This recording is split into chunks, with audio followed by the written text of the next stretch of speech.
Hello everyone, welcome to सोच ice. आज से हम बेसिकली एक और नई केस स्टडी को समझेंगे और एक और नई केस स्टडी की अंडरस्टैंडिंग को समझेंगे कि आखिर किस तरीके से हमें यहाँ पे एथिक्स के पेपर को लिखना चाहिए कहीं ना कहीं, या किस तरीके से हमारे पास अगर कोई केस स्टडी आती है तो हमें उसे सॉल्व करना चाहिए पर्टिकुलरली टाइम पीरियड के अंदर, और पर्टिकुलर टाइम पीरियड के अंदर ही किस तरीके से हमारी एफिशिएंसी इतनी बेटर हो सकती है कि हमारे जो आंसर्स हैं वो बहुत डाइवर्सिफाइड भी दिखे और फोकसिव वे भी दिखे अकॉर्डिंग टू द क्वेश्चन। इस चीज़ को समझेगा। ये पेपर हमारा 2020 की सीरीज़ का चल रहा है। क्वेश्चन नंबर 10 को आज हम करने वाले हैं। किस तरीके से क्वेश्चन नंबर 10 में हमें पूछा गया है और किस तरीके से क्वेश्चन नंबर 10 के अंदर हमें यहाँ पे आंसर लिखने हैं कहीं ना कहीं। हमेशा हम क्या करते हैं, केस स्टडी को जब भी पढ़ते हैं तो हम सबसे पहले क्वेश्चन समझने की कोशिश करते हैं कि आखिर क्वेश्चन में हमारे से पूछा क्या जा रहा है, उसके बाद केस स्टडी को हम समझते हैं। ये प्रैक्टिस हम क्यों करते हैं? ये प्रैक्टिस हम इसीलिए करते हैं ताकि हमारी जो अंडरस्टैंडिंग है हम भटके ना उस चीज़ को लेके। किस तरीके से हमें जब क्वेश्चन पूछा जा रहा है तो क्वेश्चन में जो टर्म्स यूज़ की गई है किसी के अब इन्वॉल्व में हमें केस स्टडी समझनी और उसी के अकॉर्डिंग आंसर लिखना, उसे हमें समझना ज़रूरी है। अगर हम वो नहीं समझेंगे तो हम डायरेक्टली केस स्टडी पे जंप करते हैं और अगर फिर क्वेश्चंस पे आते हैं तो हमारा टाइम वेस्ट बहुत होता है। और यहाँ पे यूपीएससी एग्जाम से, सिविल सर्विसेज एग्जाम के अंदर या किसी भी XYZ एग्जाम, आप कोई से भी एग्जाम दे रहे हो तो वहाँ पे टाइम मैनेजमेंट का ही सबसे बड़ा रोल होता है कि किस तरीके से हर एक क्वेश्चन को आप टाइम मैनेज करते हुए चल रहे हैं और आंसर लिखने की कोशिश कर रहे हैं कहीं ना कहीं, राइट। चलिए, तो यहाँ पे हम इसीलिए पहले क्वेश्चन पढ़ते हैं ताकि हम फोकसिव रह पाए कि हमारे से जो पूछा गया है हम उसी अकॉर्डिंग केस स्टडी को पढ़े और फोकसिव आंसर लिखे डाइवर्सिफिकेशन के साथ। यहाँ पे डाइवर्सिफिकेशन मतलब कि हम एक हर एक डायमेंशन को कवर करेंगे बट क्वेश्चंस के अकॉर्डिंग। यहाँ पे हम क्या करेंगे, हर एक डायमेंशंस को कवर करने की कोशिश करेंगे। डायमेंशंस के साथ साथ किसको कवर करेंगे? सिर्फ और सिर्फ फोकस ऑन क्वेश्चंस। क्वेश्चंस के साथ कैसे हमें फोकसिव रहना है उसके अकॉर्डिंग हर एक डायमेंशन केस स्टडी को पकड़ेंगे ताकि हमारे आंसर्स जो हो सके वो बहुत बेटर निकल के आ सके कहीं ना कहीं, राइट। इस चीज को होपफुली आपको क्लियर हुआ होगा कि किस तरीके से हमें यहाँ पे लिखना है एंड एवरीथिंग। ओके, चलिए क्वेश्चन पढ़ते हैं। Discuss the ethical issues involve in the case. Case मतलब कि जो सिचुएशन ऊपर दी गई है उसके अंदर एथिकल इश्यूज क्या है। पहला पार्ट ये हुआ क्वेश्चन का, what are the option available to you in this situation. एक सिचुएशन जो चल रही है ऊपर, उसके अंदर आप क्या ऑप्शन अवेलेबल है आपके पास वो डिस्कस करना है। Explain your selected course of action, और उसी बेस पे आप अपने सेलेक्टेड कोर्स ऑफ एक्शन को सेलेक्ट कीजिए कि किस तरीके से आप जो ऑप्शन अवेलेबल बता रहे हैं उसमें से कौन सा ऑप्शन आपके लिए बेस्ट है और कौन सा आप चूज कर रहे हैं और क्यों कर रहे हैं कहीं ना कहीं, राइट। यहाँ पे होपफुली आपको क्वेश्चन की अंडरस्टैंडिंग क्लियर हुई होगी कि इस तरीके से हमें क्वेश्चन पूछा जा रहा है। अब यहाँ पे हमारे क्वेश्चन को 3 पार्ट में डिवाइडेड किया गया है। एथिकल इश्यूज बताने केस में किस तरीके से, ऑप्शन अवेलेबल क्या है इस सिचुएशन के अंदर हमारे पास, और आपको सेलेक्टेड कोर्स ऑफ एक्शन क्या होगा इस चीज को लेके। ओके, चलिए। You are a municipal commissioner of a large city having the reputation of very honest and upright officer। यहाँ पे बेसिकली म्यूनिसिपल कॉरपोरेशन में आप एक अच्छे खासे ऑफिसर, यहाँ पे आपको अपने आप को इन्वॉल्व करना है। आप खुद म्यूनिसिपल कमिश्नर हैं वहाँ पे, राइट, और अच्छे ऑनेस्ट हैं, upright officer and everything. A huge multi-purpose mall is under construction in your city in which a large number of daily wage earners are employed। एक मल्टीपर्पज मॉल चल रहा है, कंस्ट्रक्शन चल रहा है बेसिकली आपकी सिटी के अंदर। वहाँ पे बहुत डेली लेवल पे large level of workers, daily earning wages होते हैं ना, जो मजदूरी दिहाड़ी जिसको हम बोलते हैं कहीं ना कहीं, वो वर्कर्स वर्क करते हैं। Daily wages under are employed. One night during the monsoon a big chunk of the roof collapse causing instant death of 4 laborers including 2 minors। 2 minors मतलब यहाँ पे बेसिकली उन लेबर्स की बात हो रही है, चाइल्ड लेबर्स की बात की जा रही है, उनकी भी डेथ हो जाती है कहीं ना कहीं। किस वजह से? एक मॉनसून की वजह से चंक ऑफ रूफ मतलब रूफ का एक हिस्सा जो है वो कोलैप्स हो जाता है कहीं ना कहीं। Many more were seriously injured requiring immediate medical attention. Basically many more seriously injured, काफ़ी जने और भी इंजर्ड हुए हैं, मेडिकल ट्रीटमेंट भी दिया गया उनको and all. Mishap the resulted in a big hue and cry forcing the government to institute an inquiry. यहाँ पे इतना बड़ा इवेंट जो हुआ है, इतना बड़ा कोलैप्स जो हुआ है, उस वजह से इंस्टीट्यूशंस के ऊपर इंक्वायरी की एक फोर्स पड़ रही है गवर्नमेंट की तरफ से कहीं ना कहीं, या गवर्नमेंट को फोर्स किया जा रहा है कहीं ना कहीं, राइट। गवर्नमेंट आप खुद ही यहाँ पे म्यूनसिपल कॉर्पोरेशन हेड है तो वहाँ पे आप गवर्नमेंट का एक हिस्सा है, तो आपकी रिस्पॉन्सिबिलिटी बन रही है यहाँ पे कि आपको वर्क करना है उसको करना है। यहाँ पे आप खुद गवर्नमेंट नहीं है, मीन्स यहाँ पे आप गवर्नमेंट के हिस्सेदारी में हैं एज ए एम्प्लॉय के फॉर्म में। Your preliminary inquiry has revealed a serious anomalies. Basically यहाँ पे एक सिचुएशन बन रही है। एनोमलीस मतलब होता है कि बेसिकली किस तरीके से आपके यहाँ पे जो भी ये चीज़ ड्रास्टिकली हुई है, ये विदाउट एनी मतलब सपोर्ट के और किसी अननोन तरीके से इसको इलीगल वे में काम करना, जिसको हम बोल सकते हैं। The material use for this construction was of poor quality. Obviously बात है, सबसे ज़्यादा मटेरियल जो यूज़ किया गया यहाँ पे वो बहुत ज़्यादा पुअर क्वालिटी का था। ये एक मेजर प्रॉब्लम आई है कहीं ना कहीं। और उसी के साथ despite the approved building plans permitting only one basement, यहाँ पे बेसिकली जो आपकी परमिशन थी कंस्ट्रक्शन करने की वो सिर्फ और सिर्फ एक बेसमेंट को बनाने की थी। बट यहाँ पे क्या दिख रहा है अपने को, एक बेसमेंट से ज़्यादा हो सकता है। An additional basement has been constructed. Permission एक बेसमेंट बनाने की थी और आपने 2 बेसमेंट बना दिए। This was overlook during the periodic inspection by the building inspector of municipal corporation. Municipal corporation ने जब इसका जायजा लिया था, जब इसका दौरा किया था, राउंड लिया था, तब पता लगा कि ये इंस्पेक्शन की जो चीज़ें थी इंस्पेक्टर ने ओवरलुक की, उसको नज़रअंदाज किया था कहने के। In your inquiry you notice that the construction of the mall was given the green signal despite encroaching on areas earmarked for a green belt and a slip road in a zonal master plan of the city. मतलब यहाँ पे आपको दिख रहा है कि ये construction जो है थोड़ा सा इलीगली वे में चल रहा है। वहाँ पे काफ़ी ग्रीन बेल्ट भी थी या फिर किस तरीके से जोनल मास्टर एरियाज थे वहाँ पे, इस वजह से सिटीज़ के अंदर ये कंस्ट्रक्शन करना नामुमकिन सा था कहीं ना कहीं। The permission to construct the mall was accorded by the previous municipal commissioner who is not only your senior and well known to your professionally but also a good friend. अब यहाँ पे ये कंडीशनर आ रही है कि किस तरीके से ये जो परमिशन दी गई थी वो बेसिकली प्रीवियस म्यूनसिपल कमिश्नर जो थे, आपकी जगह पहले जो म्यूनसिपल कॉर्पोरेशन कमिश्नर थे उन्होंने दी थी, जो आपके सीनियर भी हैं अभी, वेल नोन प्रोफेशनली भी है, बट ऑल्सो गुड फ्रेंड, आपके गुड फ्रेंड भी है आज के समय में। तीनों तरीके से आपके हर तरीके से वो आज के समय में कनेक्टेड हैं। किस तरीके से वो सीनियर कमिश्नर पहले के कमिश्नर रहे हुए, सीनियर रहे हुए, प्रोफेशनली हैं, गुड फ्रेंड भी हैं आपके, right. Primary facing the case appears to be widespread nexus between official of the municipal corporation and the builders। किस तरीके से बिल्डर्स और म्यूनसिपल कॉर्पोरेशन के बीच में केस डेवलप हुआ है। Your colleagues are putting pressure on you to go slow in the inquiry. आपकी colleagues आपको प्रेशराइज कर रहे हैं कि यहाँ पे आपको इस पूरे के पूरे इवेंट को स्लो डाउन करना चाहिए।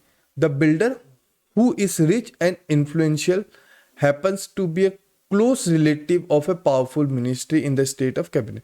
जो बिल्डर है वो बहुत अमीर है, इन्फ्लुएंशियल है, कैसे वो बेसिकली पावरफुल मिनिस्टर के साथ इन द स्टेट कैबिनेट के साथ कनेक्टेड भी है। The builder is persuading you to hush the matter promising you fortune to do so. यहाँ पे बोल रहे हैं कि किस तरीके से इस मैटर को दबा दिया जाए कहीं ना कहीं और इसके बदले में आपको बहुत कुछ मिल जाएगा कहीं ना कहीं। मीन्स यहाँ पे ब्राइब या करप्शन की बात हो रही थोड़ी सी। He also hinted that if this matter is not resolve at the earliest in this favour there is somebody in his office who is waiting to file a case against you under the POSH act. यहाँ पे basically अगर इस matter को आप नहीं दबाते हैं तो आपके ही ऑफिस के अंदर काफ़ी जने हैं जो, या फिर आपके ऑफिस में कोई एक पर्सन भी हो रहा है जो आपके against, who is waiting against you to file a case against you, किसी और किसको लेके, पोस्ट एक्ट को लेके। पोस्ट एक्ट होता है कि अगर यहाँ पे आपको कंफ्यूजन हो कि किस तरीके से हमारे यहाँ पे पोस्ट एक्ट होता क्या, या कोई भी एक्ट दिया जो हमें याद नहीं आ रहा उस टाइम पे, तो आप उस चीज़ को समझिए कि ओवरऑल केस स्टडी क्या नेगेटिव फॉर्म में जा रही है या पॉजिटिव। नेगेटिव फॉर्म में जा रही है तो पोस्ट एक्ट भी कोई नेगेटिव अप्रोच ही जनरेट करा रहा होगा, किसके ऊपर, म्यूनसिपल कमिश्नर के अंदर, राइट। यहाँ पे अगर आपको स्पीड स्लो लगती है तो please you can go for 1.5x और 2x, ताकि आप जल्द से जल्द इस केस स्टडी को कंप्लीट करके नई केस स्टडी डेवलप कर पाएँ। ओके, चलिए ठीक है, यहाँ पे आपको क्लियर हुआ पोस्ट एक्ट के तौर पे। पोस्ट एक्ट बेसिकली होता है जहाँ पे एक हैरेसमेंट के केसेस डेवलप होते हैं। एक वुमेन किसी भी पर्सन पे हैरेसमेंट का केस लगाती है, ऑफिशियल अनऑफिशियल वर्क कहीं पे भी, वो पोस्ट एक्ट के अंदर आता है कहीं ना कहीं, राइट। होपफुली केस स्टडी आपको क्लियर हुई होगी। Discuss the ethical issue involve in this case. Ethical issues क्या है, पर्सनल लेवल पे, प्राइवेट लेवल पे, ऑर्गेनाइजेशन लेवल पे, गवर्नमेंटल लेवल पे, सोसाइटल लेवल पे, कौन से एथिकल इश्यूज लग रहे हैं आपको, वो ध्यान रखना है। हमेशा हम एथिकल इश्यूज को 4 से 5 पार्ट में डिवाइड करते हैं ताकि अपनी अंडरस्टैंडिंग बेटर हो सके। गवर्नमेंट लेवल पे, सोसाइटल लेवल पे, पर्सनल लेवल पे, प्रोफेशनल लेवल पे और कम्युनिटी के लेवल पे। What are the option available to in this situation? Obviously बात है, आपके पास क्या क्या ऑप्शन अवेलेबल रहते हैं वो आपको सोचना है। एज ए म्युनिसिपल कमिश्नर सोचना है, ये चीज़ का ध्यान रखिएगा यहाँ पे आप एक्ट किस तरीके से कर रहे हैं। अगर आपको पता नहीं होगा कि आप किस तरीके से एक्ट करने वाले हैं तो आपके आंसर के अंदर वो डाइवर्सिफिकेशन प्रॉपर तरीके से नहीं दिखेगा, जिस वजह से हमारे जो आंसर्स की क्वालिटी है वो डिक्रीज हो सकती है, वो डिकेड हो सकती है कहीं ना कहीं। इस चीज़ को समझने की कोशिश कीजिएगा। ओके, चलिए यहाँ पे होपफुली आपको ये चीज़ क्लियर हुई होगी। ओके, चलिए अपन देखते हैं कि पहला discuss the ethical issues involve in this case. कौन कौन से एथिकल इश्यूज इस केस में इन्वॉल्व है? The decision making. अब बेसिक से हमने यहाँ पे इंट्रोडक्शन लिखने की कोशिश की कि यहाँ पे केस स्टडी बोली क्या गई थोड़ा सा अपनी अंडरस्टैंडिंग के लिए। The decision making of civil services primarily guided by the ethical principle in public interest, not by any kind of lung fear by senior और political ventures। बेसिकली यहाँ पे डिसीजन मेकिंग जो है सिविल सर्वेंट की, वो basically ethical principles के ऊपर depend करती है। एथिकल प्रिंसिपल्स यहाँ पे बेसिकली हम बोल सकते हैं कोड ऑफ कंडक्ट जो होते हैं, जिस कुर्सी पे आप बैठे हैं या फिर जिसकी पोस्ट पे आप बैठे उसके कोड ऑफ कंडक्ट किस तरीके से वर्क करें, उसके ऊपर डिपेंडेंसी रखती है कि वो हमेशा पब्लिक इंटरेस्ट के तौर पे वर्क करेगा। नॉट एनी काइंड ऑफ लूरिंग और फियर बाय सीनियर, मतलब उनसे डरना, उनकी धमकी को एक्सेप्ट करना, पॉलिटिकल प्रेशर को एक्सेप्ट कर लेना, वो सब नहीं माना जाएगा। In given case of municipal commissioner, my role is to ensure that a larger interest of society are not vested interest of few individual. कुछ लोगों की वजह से पूरी की पूरी सोसाइटी के अंदर एक गलत संदेश या अवेयरनेस ना क्रिएट करना, ये मेरी मॉरल रिस्पॉन्सिबिलिटी होगी कि ऐसा ना हो कहीं ना कहीं, राइट। कि किस तरीके से मैं यहाँ पे लोगों के बीच में अवेयरनेस क्रिएट करूँ कि हाँ यहाँ पे म्युनिसिपल कॉर्पोरेशन पॉजिटिवली वर्क कर रही है, गवर्नमेंट के हित में वर्क कर रही है, या गवर्नमेंट जो है वो पब्लिक के हित में वर्क कर रही है। Any unethical decision by me favouring the builder और प्लीजिंग माई सीनियर और political venture would not only be violating the code of conduct but are also against the basic values of impartiality, objectivity, fairness। किस तरीके से अगर मैं वहाँ पे decisions ले रहा हूँ अपने सीनियर के लिए, सीनियर के तरफ से, या फिर सीनियर को सेफ रखते हुए, बिल्डर को सेफ रखते हुए, तो यहाँ पे मेरे जो कोड ऑफ कंडक्ट है उसके साथ समझौता कर रहा हूँ, और वहीं पे जो वैल्यूज़ है मेरी values, basic values of impartiality को जनरेट किया, कहीं ना कहीं ऑब्जेक्टिविटी को जनरेट किया, यहाँ पे फेयरनेस नहीं दिखाई कहीं ना कहीं। तो इस तरीके की प्रॉब्लम्स, इस तरीके से चीज़ें यहाँ पे हार्म कर रही हैं सोसाइटी को, जो नहीं होनी चाहिए थी कहीं ना कहीं, राइट। होपफुली आपको क्लियर हुआ होगा थोड़ा सा। अब ethical issues involve in the given case कौन कौन से? पर्सनल और प्रोफेशनल एथिक्स। ऑब्वियस सी बात है, दोनों ही चीज़ यहाँ पे डिबेट हो रही है। डिबेट मतलब यहाँ पे दोनों ही चीजें कॉन्फ्लिक्ट कर रही है कहीं ना कहीं। हमेशा एथिकल इश्यूज को हम दिखते हैं किस तरीके से कॉन्फ्लिक्ट्स जनरेट हो रहे हैं। यहाँ पे हम किसको लिख रहे हैं? कॉन्फ्लिक्ट्स को लिखने की बात कर रहे हैं कहीं ना कहीं, right. Personal ethics involve moral and values that have been induced in me since my childhood by parents, family and relatives and friends and teacher। Professional ethics, यहाँ पे पर्सनल लेवल पे क्या हुआ? My value has been induced since my childhood by parents, family, relative, friends, teacher। Professional ethics, on the other hand, involves strict adherence to code of conduct laid down to the workplace। Workplace मतलब कि यहाँ पे जो आपको post है, वहाँ पे commissioner की जो पोस्ट है आपके पास, म्युनिसिपल कॉर्पोरेशन कमिश्नर की, उसकी जो कोड ऑफ कंडक्ट है उसके अकॉर्डिंग वर्क करना। Any violation of these rules and regulation can be termed as unprofessional। In this case, my personal ethics forced me to take personal interest in the case, conduct the inquiry at a fast pace and set the culprits behind the bars irrespective of consequences। But professional ethics suggest me to follow law and rules and involve my other teammates and senior in investigation the process, or even quit from the inquiry if asked to do so the authority concerned। किस तरीके से मेरी खुद की जो इच्छा होगी, वहाँ पे मेरी खुद की इच्छा हो रही कि यार ये गलत हुआ है, कहीं ना कहीं मेरी मॉरल वैल्यूज़ किस तरीके से वहाँ पे डिकोड हो रही है, किस तरीके से मैं वहाँ पे ये भी बोल सकता हूँ कि यहाँ पे मेरे को तो बेनिफिट हो रहा है, या फिर दूसरी तरफ मेरे मोरल कोड ऑफ कंडक्ट हो सकता है कि यहाँ पे सोसाइटी के अंदर गलत अवेयरनेस ज़्यादा। दोनों तरीके से वर्क कर सकता हूँ यहाँ पे। तो मैं सोच सकता हूँ कि यहाँ पे नहीं, ये गलत हुआ है तो मेरे को कल्प्रिट्स को जल्द से जल्द सजा दिलानी चाहिए, एवरीथिंग। वहीं पे दूसरी तरफ मैं ये भी सोच सकता हूँ कि मैं ब्राइब लेके या चुपचाप बैठ जाऊँ ताकि मेरी पर्सनल लाइफ को डैमेज ना हो। पर्सनल लाइफ ऑब्वियस सी बात है यहाँ पे डैमेज किस तरीके से, उसको जॉब छोड़नी पड़ सकती है everything. But professional ethics suggest me to follow the rules and regulation.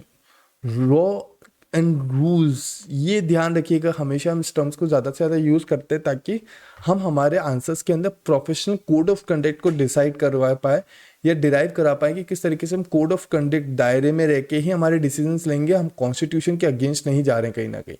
Involve teammates, seniors, investigation process, seniors को टीम इन्वेस्टिगेशन की जाए एंड एवरीथिंग, या उनको कॉन्फिडेंस में लेके कमिटी डेवलप की जाए, किस तरीके से यहाँ पे चीज़ें वर्क करी, मतलब ऑथोरिटी के तौर पे इनको और कमिटी या फिर और पीपल्स को इंक्लूड किया जाए। Personal interest versus public interest, the given situation में derive me as an officers to gain in term of promotion और financial gains from higher authorities. Obvious ही बात है, अगर मैं वहाँ पे स्टेप नहीं ले रहा हूँ, कुछ भी नहीं कर रहा हूँ, तो मेरे को यहाँ पे प्रमोशन मिल सकता है, फाइनेंशियली गेन मिल सकता है higher authorities. This can be done if I keep my personal interest above public interest. Personal interest को मैं ऊपर रख रहा हूँ अबव पब्लिक इंटरेस्ट, मतलब पर्सनल इंटरेस्ट को मैं ज़्यादा मान्यता दे रहा हूँ as compare to public interest. Personal interest relates to ignoring the whispered nexus between official and the municipal corporation and the builder, resolving the case against at the earliest in favor of the builder, while public interest lies in transparent and quick inquiry into the case and sending the culprits behind the bars, thereby giving justice to the victim and their family। किस तरीके से यहाँ पे मैं अगर देखूँ तो मैं पर्सनल लेवल पे तो ठीक है, म्यूनसिपल कॉरपोरेशन के बिल्डर्स और उन सब के साथ रहते हुए उनके लिए डिसीजन ले सकता हूँ। पर्सनल लेवल पे ये चीज़ डेवलप हो सकती है। एज ए सिविल सर्वेंट जरूरी नहीं है कि आप हमेशा पब्लिक लेवल पे सोचें, बट वहाँ पे हमें यहाँ पे ये बताना है कि किस तरीके से हम दोनों डायरेक्शन को एनालाइज कर रहे हैं। कहीं ना कहीं गलत क्या है वो तो ऑब्वियसली बात है, काफ़ी चीज़ें हम समझ जाएंगे कि पब्लिक इंटरेस्ट को सबसे ऊपर रखना जो प्रायोरिटी होती है पर्सनल इंटरेस्ट को, बट हम यहाँ पे कॉन्फ्लिक्ट को बताने की किस तरीके से एथिकल कॉन्फ्लिक्ट जनरेट हो सकते हैं, राइट। किस तरीके से involve case at the earliest in favour of bare while public interest lies in transport and quick inquiry in the case in sending the culprits behind the thereby justice to the victim their family। किस तरीके से वहाँ पे अगर मैं public interest के तौर पे सोचूं, मैं अपने इंक्वायरी बिठाऊंगा, जो भी केस होगा उसके अंदर कल्प्रिट अगर मिलते हैं तो उनके खिलाफ एक्शन लेके उनको जेल भेज के और विक्टिम्स और जो लेबर्स हैं उनको जो हार्म हुआ है उनकी फैमिलीज को सपोर्ट करूंगा जस्टिस दिलाने का। Honesty and courage versus flattering. Honesty is a facet of moral character that connotes truthfulness and straightforwardness of conduct. Similarly, courage means the ability to control fear by ignoring consequences while critical decision making. Flattery, on the other hand, is done to seek attention or try to win a favor of unethical reason। किस तरीके से मैं यहाँ पे honest and courage रह सकता हूँ। Honest and courage मतलब बेसिकली ईमानदार रहने की बात हो रही है, और किस तरीके से यहाँ पे करेजियस होना बहुत जरूरी, क्योंकि यहाँ पे बहुत डाइवर्सिफाइड हार्म भी हो सकता है, मेरी जॉब भी जा सकती है एवरीथिंग, जैसा अपन ने ऊपर डिस्कस किया था। अगर ये होता है तो वहाँ पे कॉन्सिक्वेंसेस के लिए भी तैयार रहना होगा, या फिर मैं अगर डिसीजन लेता हूँ वहाँ पे किनके लिए, विक्टिम्स की फैमिली की, उनके लिए अगर रिपोर्ट में ऐसा कुछ आ रहा है तो वहाँ पे मेरे को कॉन्सिक्वेंसेस झेलने पड़ सकते हैं सीनियर के द्वारा। वहीं पे flattering on other don't seek attention और try to win a favour of unethical reason. किस तरीके से अनएथिकल रीजंस को मैं डेवलप कर रहा हूँ, वहाँ पे ये कॉन्फ्लिक्ट जनरेट हो रहे हैं दोनों के दोनों कहीं ना कहीं, राइट। तो ये बेसिक से कॉन्फ्लिक्ट है कि किस तरीके से हमारे आज के समय में हम अगर एथिकल इश्यूज को समझते हैं, एथिकल डेवलपमेंट को समझते हैं, तो ये तरीके के कॉन्फ्लिक्ट सोसाइटी में डेवलप हो सकते हैं। या फिर इस केस स्टडी को लेके म्यूनसिपल कॉर्पोरेशन के जो पर्सन हैं आप खुद, उनके बीच में हो रहे हैं कहीं ना कहीं। होपफुली यहाँ पे केस स्टडी के अंदर आप खुद समझेंगे कि किस तरीके से और भी पॉइंट्स इन्वॉल्व हो सकते हैं, बट ये मोर एंड मोर प्रैक्टिस और रिविजन के साथ चीज़ें डेवलप होगी कि हाँ यहाँ पे ये वाले भी इन्वॉल्व हो सकते हैं। उस केस स्टडी में ये चीज़ पढ़ी तो वो केस स्टडी के अंदर, यही केस स्टडी के अंदर वो पॉइंट भी डेवलप हो रहा है तो हम वो भी लिख सकते हैं, राइट। ये मोर एंड मोर प्रैक्टिस से चीज़ें डेवलप होती है और ईजी अंडरस्टैंडिंग बनाने का काम करती है। ओके, चलिए एक और अपना क्वेश्चन क्या था, what are the option available to you in this situation. कौन से ऑप्शन अवेलेबल हैं इस सिचुएशन के अंदर आपके पास। यहाँ पे option available are with me. The first option is to lose all my moral values and read the situation as an opportunity to take executive favour in term of posting and promotion by senior and politician. This can be done if I totally ignore the nexus between the official of the municipal corporation and the builders and end up with the inquiry with the result in their favor। किस तरीके से अगर मैं यहाँ पे देखूँ, पहला option क्या, ऑब्वियस सी बात है यहाँ पे सबसे ज़्यादा दो ऑप्शन डेवलप हो रहे हैं कि किस तरीके से मैं बिल्डर की सपोर्ट ले लूँ, पॉलिटिशियन का सपोर्ट ले लूँ, और वहाँ पे मैं अपना प्रमोशन ले लूँ कहीं ना कहीं, क्योंकि मेरे यहाँ पे सीनियर भी इन्वॉल्व है ना। तो सीनियर आप सीनियर की हेल्प कर रहे हो, सीनियर ऑब्वियस सी बात है आपको प्रमोशन देगा, बिल्डर आपको फंडिंग दे सकता है मनी ट्रांसपेरेंसी के फॉर्म में या ब्राइब के फॉर्म में। तो किस तरीके से मैं बाकी जो ऑफिशियल म्यूनसिपल कॉरपोरेशन में जो चीज़ें चल रही है वो सारे के सारे रोक दूं, इंक्वायरी को रोक दूं, और रिजल्ट किसके अगेंस्ट किसके लिए दे दूं, बिल्डर्स एंड एवरीथिंग, इन दोनों के लिए, राइट। यहाँ पे मेरे को पोस्ट एक्ट से भी बचने का मौका मिल रहा है कहीं ना कहीं। और वहीं पे second option, the second option is to remain stuck to my moral principle of impartiality, integrity and probity, therefore thereby conduct a fair and transparent inquiry. If the builder and my senior officers are found guilty, a report regarding their conduct can be sent to the judiciary and quest judicially authority for further course of action. किस तरीके से अगर मैं यहाँ पे committee बिठा रहा हूँ, कमेटी के अंदर अगर मेरे को लग रहा है कि गलत हो रहा है एंड एवरीथिंग, तो यहाँ पे मैं बिल्डर और माय सीनियर जो ऑफिसर्स थे, जो पहले म्यूनसिपल कॉर्पोरेशन के हेड थे, जिन्होंने राइट्स दिए थे, जिन्होंने ये अप्रूवल दिया था कंस्ट्रक्शन का, तो उनके खिलाफ मैं एक्शन लूँ और जुडिशियली स्टेप्स लूँ कहीं ना कहीं, राइट। तो ये दो ऑप्शंस अवेलेबल रहते हैं मेरे पास कि किस तरीके से मैं यहाँ पे स्टेप ले सकता हूँ, किस तरीके से मैं यहाँ पे चीज़ें डेवलप कर सकता हूँ अंडरस्टैंडिंग के फॉर्म में, और किस तरीके से मैं यहाँ पे डेवलपमेंट के साथ चीज़ें डेवलप करने के साथ साथ लोगों को भी समझ सकता हूँ या समझा सकता हूँ कि यहाँ पे क्या चीज़ सही है, क्या चीज़ गलत है। यहाँ पे बात वही हुई, फिर से बात क्या हुई, पब्लिक इंटरेस्ट ओवर पब्लिक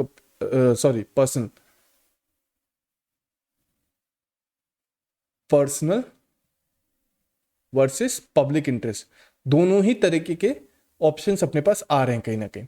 अब यहाँ पे क्या था, एक और लास्ट ऑप्शन था, my selected course of action. आप क्या चूज करेंगे, यहाँ पे आपके इंडिविजुअल थॉट्स कुछ और हो सकते हैं, ये मेरे आंसर्स के अकॉर्डिंग हो सकते हैं। इंडिविजुअल थॉट्स हो सकते हैं कि किस तरीके से आप कुछ और सोचें, कुछ और स्टेप लें।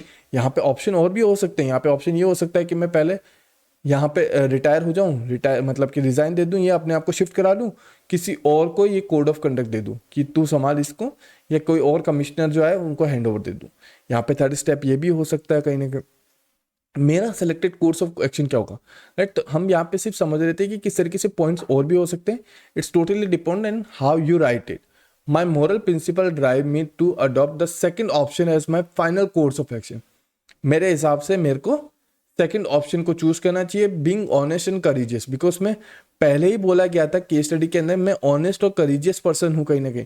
Since childhood I hardly have any fear of consequences. Also if I find that there is too much political and administration pressure on me to perform unethical action, then I may even breach the principle of hierarchy and report the same to the higher central authority and request them to tackle the situation। किस तरीके से अगर मेरे पास pressure बनाया जाता है, political या administration pressure बनाया जाता है, तो मैं हायरार्की को ब्रेक करता हूँ। जो जैसे सीनियर मेरे ऊपर प्रेशर बनाया तो मैं उसके सीनियर के ऊपर जाऊँ, या फिर डायरेक्ट हायर अथॉरिटी को रिपोर्ट करूँ, सेंट्रल अथॉरिटी को रिपोर्ट करूँ किस तरीके से सिचुएशन बनी है और इसको टैकल किया जाए। Also I will bring the issue in public limelight through the media which will continue the pressure of transparent inquiry on public officials on this matter। किस तरीके से ये चीज़ को मैं पब्लिक के अंदर, मीडिया के अंदर लेके आऊँ, मीडिया के थ्रू पब्लिक के अंदर लेके आऊँ, और वहाँ पे पब्लिक ऑफिशियल्स के अंदर यहाँ पे ट्रांसपेरेंसी ऑफ इंक्वायरी बनी रहे, ताकि किसी भी तरीके की प्रॉब्लम फ्यूचर में और जनरेट ना हो।